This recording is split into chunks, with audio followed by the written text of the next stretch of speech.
നമുക്ക് ഇന്നത്തെ ക്ലാസ്സിൽ ജീവശാസ്ത്രത്തിലെ ബയോളജിയിലെ വളരെ ബേസിക് ആയിട്ടുള്ള കുറച്ച് ക്വസ്റ്റ്യൻസ് നോക്കാം.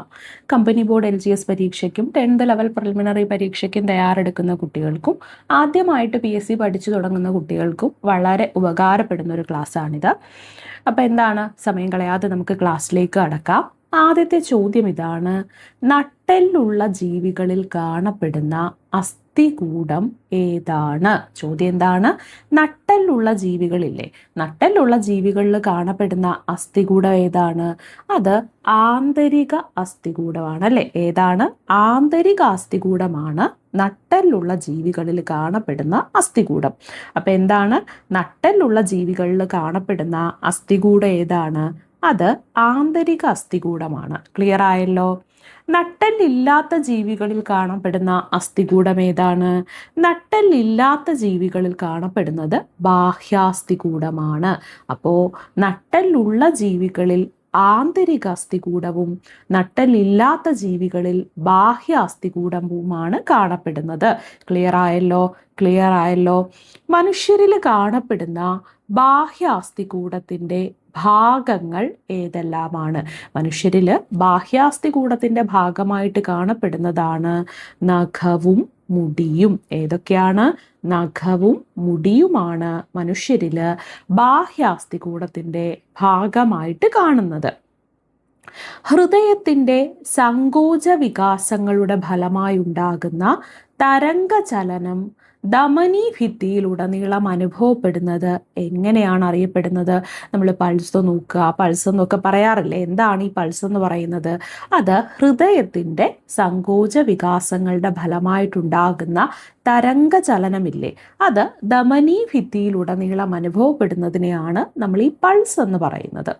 പൾസിൻ്റെ നിരക്ക് എപ്രകാരമായിരിക്കും?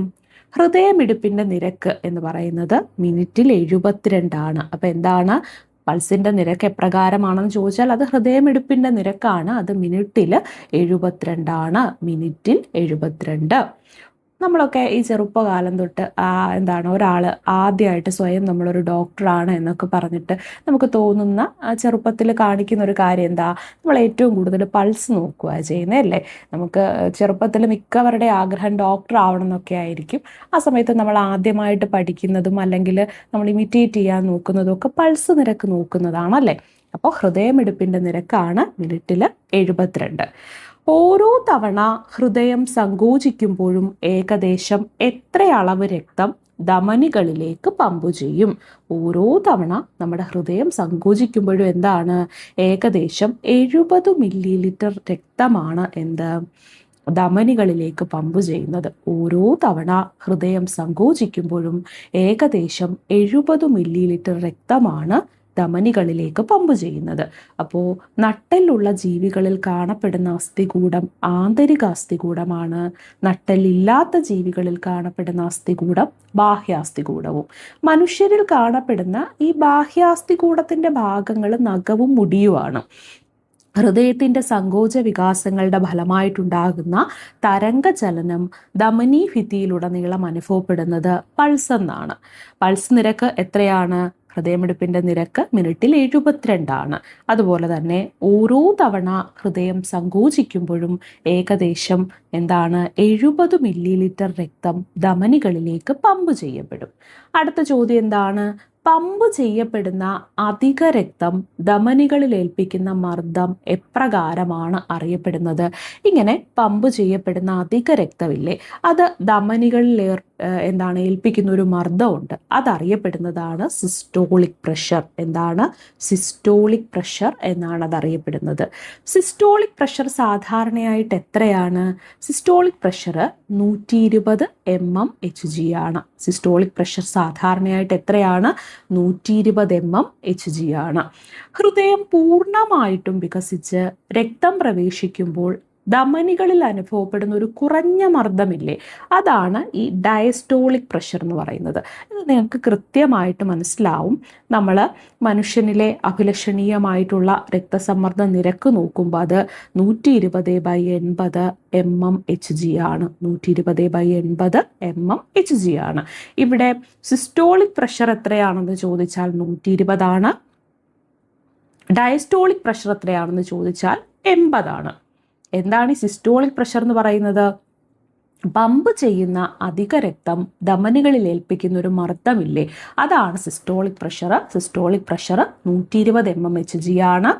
ഹൃദയം പൂർണ്ണമായിട്ടും വികസിച്ച് രക്തം പ്രവേശിക്കുമ്പോൾ ധമനികളിൽ അനുഭവപ്പെടുന്ന കുറഞ്ഞ മർദ്ദമാണ് ഡയസ്റ്റോളിക് പ്രഷർ. ഡയസ്റ്റോളിക് പ്രഷറാണ് 80 mmHg. രക്തസമ്മർദ്ദം അളക്കാൻ ഉപയോഗിക്കുന്ന ഉപകരണമാണ് സ്ഫിഗ്മോമാനോമീറ്റർ. സ്ഫിഗ്മോമാനോമീറ്റർ ആണ് രക്തസമ്മർദ്ദം അളക്കാൻ ഉപയോഗിക്കുന്ന ഉപകരണം. രക്തസമ്മർദ്ദം അഭിലഷണീയമായ നിരക്കിൽ നിന്നും കൂടുന്ന അവസ്ഥയില്ലേ, അതിനെ നമ്മൾ പറയുന്ന പേരാണ് അതിരക്തസമ്മർദ്ദം അല്ലെങ്കിൽ ഹൈപ്പർ ടെൻഷൻ എന്ന് പറയും.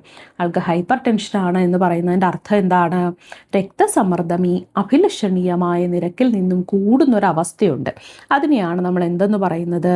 ഹൈപ്പർ ടെൻഷൻ എന്ന് പറയുന്നത്. എങ്ങനെയാണ് ഹൈപ്പർ ടെൻഷൻ എന്ന് പറയുന്നത്? ക്ലിയർ ആയല്ലോ? അടുത്ത ചോദ്യത്തിലേക്ക് പോകാം നമുക്ക്.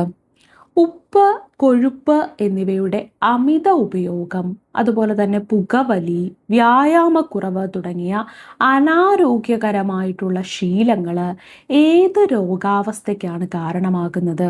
അത് അതിരക്തസമ്മർദ്ദം അല്ലെങ്കിൽ എന്താണ് ഹൈപ്പർ ടെൻഷന് കാരണമാകും. ഹൈപ്പർ ടെൻഷന് കാരണമാകുന്ന ഘടകങ്ങളാണ് ഉപ്പ്, കൊഴുപ്പ്, ഇതിൻ്റെയൊക്കെ അമിതമായിട്ടുള്ള ഉപയോഗം.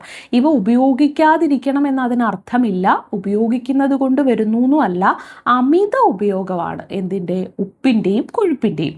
അതുപോലെ ഈ പുകവലിയും വ്യായാമക്കുറവും ഒക്കെ കാരണം എന്താണ്? ഈ ഹൈപ്പർ ടെൻഷൻ ഉണ്ടാവും, അതിരക്തസമ്മർദ്ദം ഉണ്ടാവും. നിശ്ചിത നിരക്കിൽ നിന്നും രക്തസമ്മർദ്ദം കുറയുന്നൊരവസ്ഥയില്ലേ, അതാണ് ഹൈപ്പോ ടെൻഷൻ. എന്താണ്? ഒരു നിശ്ചിത നിരക്കിൽ നിന്നും രക്തസമ്മർദ്ദം കുറയുന്ന അവസ്ഥയാണ് hypo tension. Hypo tension, hyper tension എന്നിവ നിയന്ത്രിച്ചില്ലെങ്കിൽ ഏതൊക്കെ രോഗാവസ്ഥകളിലേക്ക് അത് പോകും?